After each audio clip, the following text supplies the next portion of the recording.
Hi, folks. It's Pastor Trish, and it is Wednesday evening, and we have moved on to Psalm 52.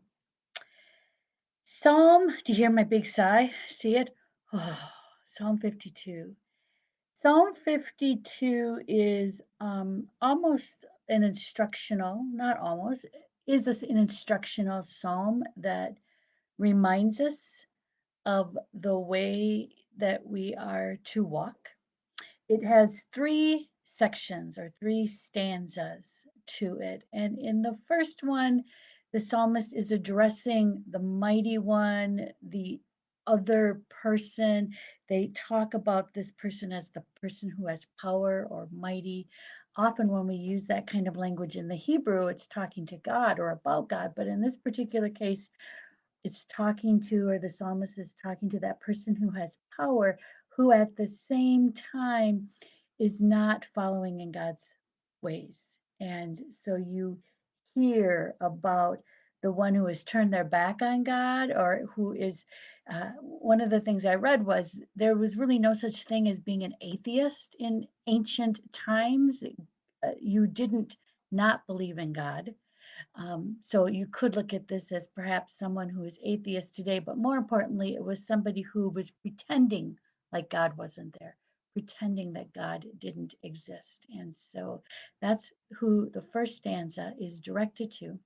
And then the second stanza speaks about God and what God will do in response to those who choose to ignore God. And then the final stanza describes the person of righteousness, the person who is living in the way God intends. And it actually becomes personal. Depending on your translation, it might start out with a plural pronoun, but then it moves to I as well.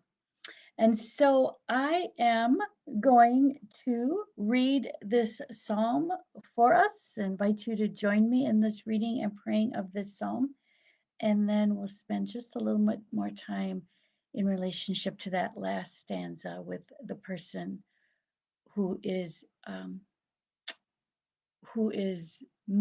righteous, the person who is yearning to be righteous in God's eyes. So Psalm 52. Hey, powerful person, why do you brag about evil? God's faithful love lasts all day long. Your tongue devises destruction. It's like a sharpened razor causing deception. You love evil more than good. You love lying more than speaking what is right. You love all destructive words. You love the deceiving tongue.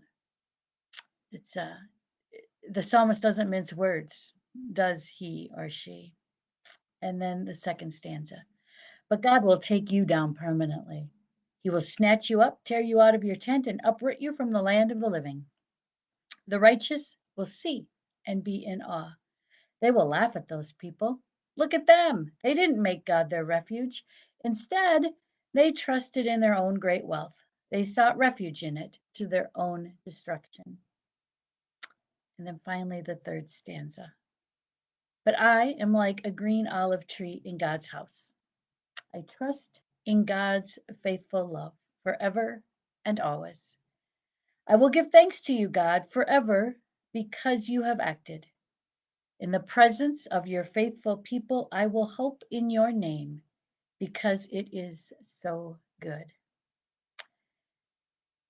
I have been struggling with this psalm, and I think because it kind of cuts to the chase, it doesn't mince words at all about the right way and the not so right way to walk with God and to follow God.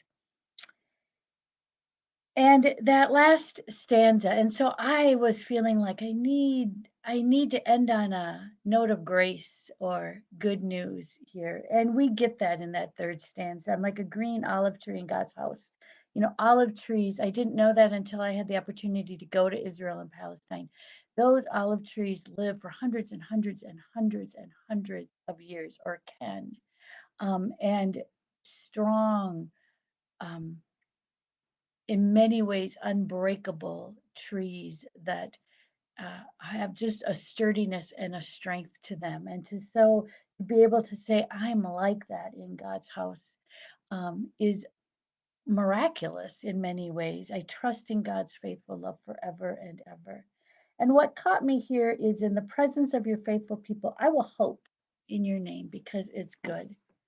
I think today that in these days, sometimes it's hard to find hope. And so, as I was looking for that piece of good news, I came across a blessing. I don't know if you can see that or not. It's called Circle of Grace by Jan Richardson. It is a book of blessings that she has done. And I found this one that talks about hope. And so as I thought about that last verse, I will hope in your name because it's so good. I invite you to receive this blessing as well about hope. It's called Rough Translations. Hope nonetheless. Hope despite. Hope regardless. Hope still. Hope where we had ceased to hope. Hope amid what threatens hope. Hope with those who feed our hope. Hope beyond what we had hoped. Hope that draws us past our limits. Hope that defies expectations. Hope that questions what we have known. Hope that makes a way where there is none. Hope that takes us past our fear. Hope that calls us into life. Hope that holds us beyond death. Hope that blesses those to come. My prayer for you this evening is that you will live into this hope that God has given all of us. Hope in the midst of places where sometimes we have ceased to hope, hope that goes beyond what we possibly can hope for right now, hope that takes us past our fear, hope that calls us into new life, a life that was unexpected, not what we anticipated, nor necessarily even want, but we can still hope. Thanks be to God for that hope. And may you have that hope this evening. Have a good night.